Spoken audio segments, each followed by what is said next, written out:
Generally सांगितलं जातं की राहू महादशा वाईट आहे, शनी महादशा वाईट आहे, असं नाही आहे. राहू महादशेमध्ये कित्येक लोकांनी त्यांच्या करिअरची उंची गाठलेली आहे.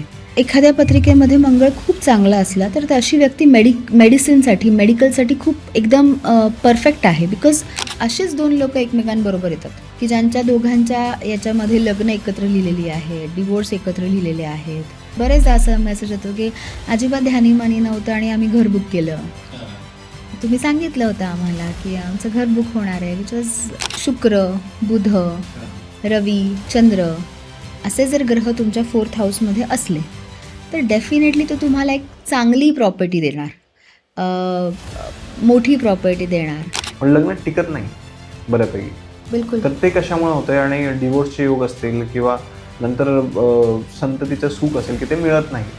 आजकाल बरेच इश्यू आहेत, तर ते कशामुळे होतं? तर संततिकारक गुरु त्याच्यावरती जर शनी महाराजांची दृष्टी असेल, संततीला डिले होणार.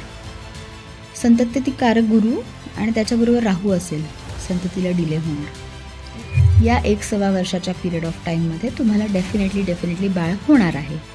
मग जर तुम्हाला ट्रीटमेंट घ्यायची असेल तर तुम्ही आत्ता नका घेऊ. कळत नाही की घर घेणं होईल, कधी होईल, काय, तर त्यांना तुम्ही मदत करू शकता ते KP ॲस्ट्रॉलॉजी. खूप शांती, खूप कर्मकांड करण्याच्या याच्यामध्ये नाही आहे. जसं म्हटलं की जी घटना घडणार आहे ती घडणारच आहे. डॉक्टर होण्यापर्यंत, एक IAS ऑफिसर होण्यापर्यंत सगळ्यांसाठी पत्रिकेतलं 10वं स्थान, स्पेशली कर्मासाठी. ओके. आता KP ॲस्ट्रॉलॉजीच्या मदतीने आपण असं डिफाईन करू शकतो, सांगू शकतो की समोरच्याला कधी नोकरी लागेल किंवा त्याचे योग कधी